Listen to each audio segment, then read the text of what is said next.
Hola bandidos, ¿cómo estamos? Welcome to Mel's Magic. I am Magic Mel. This is Owl, my spirit guide. And this is episode 7 of season 4. I hope you're doing well.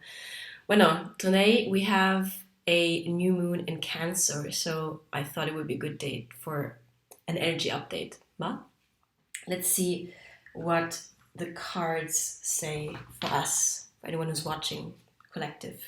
I already cleared the space, so I'm just going to pull a card from the Moonology Oracle card deck. So, a message for us here in the collective for the new moon in Cancer. We're already end of June, guys. How crazy is that? Summer is in full swing, temperature-wise at least here. Let's see what we have. One more time.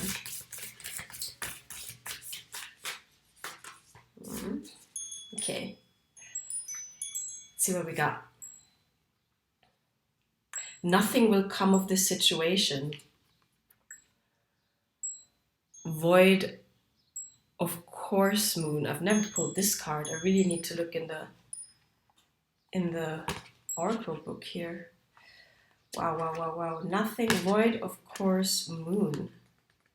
What is this? Oh, here you go. All right. Put it this way. So void of course moon. Can you see? In a form of astrology known as orrery, where an astrological chart is cast according to when the question is asked and decoded, a void of course moon means nothing will come of this matter, or the situation will bear no fruit. This may or may not be good news depending what you're asking. For example, if you were worried about something, whatever it was, this card can be taken as a sign that there's nothing to worry about. I like this. I like that take. Nothing to worry about. However, if you're asking about a new project of any kind, it's a sign to adjust your expectations or change things so you get a different outcome. Remember, the cards can only predict what you're currently creating, and you can change that with both your behavior and beliefs, because we all know here that we're co-creators of our reality. So, attuned to the moon. I trust in my highest good. Things always happen for our highest good. Additional meanings for the card. The chances of something are diminishing. Something better may be around the corner. Believe that you will get what you need. Surrender to the divine. Take time out, meditate, and contemplate. And the teaching, the main definition of a void of course moon is when the moon won't make a major connection with any of the planets until she enters the next sign. The best thing you can do when you get this card is to chant the Sanskrit words Om Namo Narayani, which mean I surrender to the divine. A void of course moon is time to just be. So I guess the what I'm taking out of this is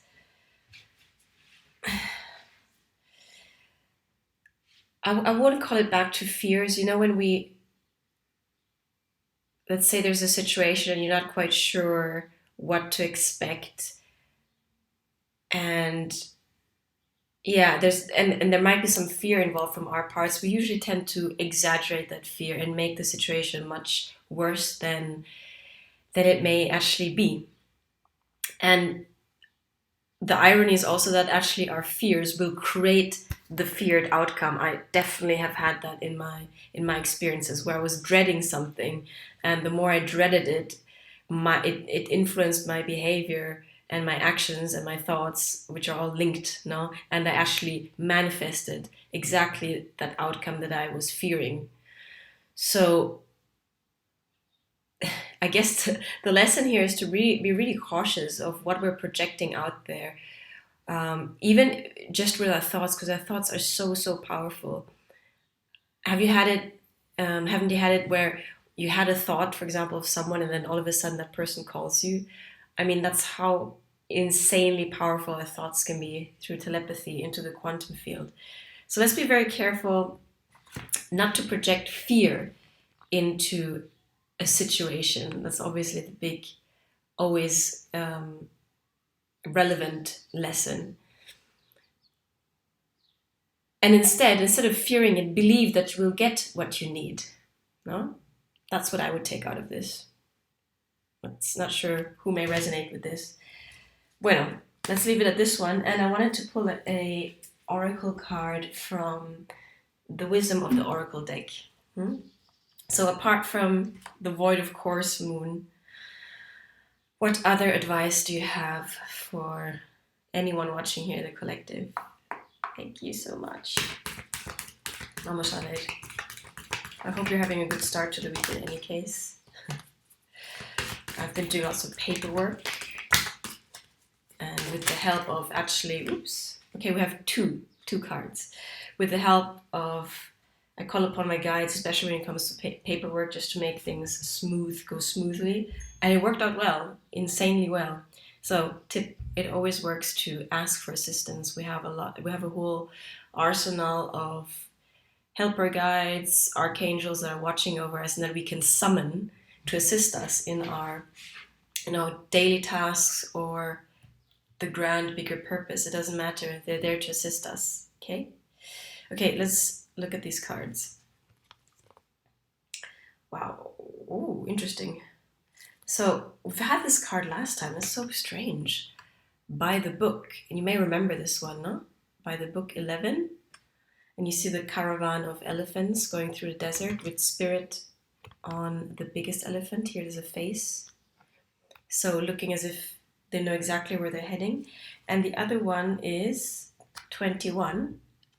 Clean it up. Okay, I'm just going to quickly read out from the booklet By the Book. But I remember, actually, no need to read. I remember what it said.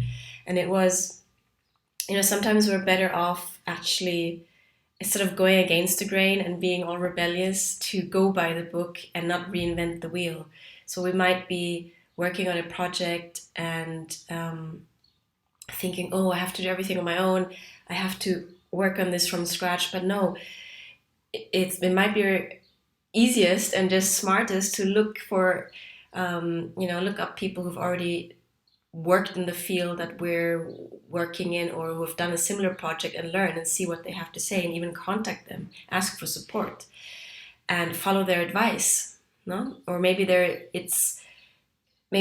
a proven method out there that, there's already not fail proof, but there's already been tested and that we can adopt or apply instead of trying to figure out everything out ourselves. So that is what I understand by the book. And I'm actually going to apply this to my own project. I want to remind myself, that I'm not reinventing the wheel, that I can look and research and find solutions out there and ask people for support. Va? So number 11, By the Book. And the other one was numero 21, Clean It Up. And you see this, is it an elk with a dust swoosher in the air. And again, I love how they camouflage the face of spirit. Here it is, the face of spirit on the back of this elk. No? So you see him dusting away some dirt. So let's see what the guidebook says about this one, because I've never had this card. I'm interested. 21. Ein Moment. 21. Okay. Clean it up. Essential meanings: getting to the core of a situation, freedom from a burden, cleaning house, sweeping away what is no longer needed. Okay. The oracle's message: ever feel so bogged down with emotional gunk that you can't think straight? Yes. Could you be surrounded by physical clutter in your home also? Too much work? Overwhelmed? Time to clean house. Every item out of place natters away at you. Every unresolved resentment, every comparison to others that leads to a sense of lack takes up energetic space. Every unpaid bill just adds up to the unnecessary feeling of being overwhelmed. Now is the time to free yourself by energetically cleaning house. Just do it, Nike. Make room for the miracles that are lining up for you. Oh my god, this is so relevant to me. I don't know about you guys, but I'm actually in the middle of it, cleaning up in terms of paperwork, getting my budget straight, getting my head on the shoulders, my feet on the ground, basically clearing up my admin and clearing up my paperwork, because I don't like this nagging feeling that things are undone and things are pending, and we can only carpet sweep for so long until the dust ball gathers and everyone will recognize that huge mound under the carpet. So same goes with cleaning. For me, cleaning is actually therapy, and decluttering is really therapeutic.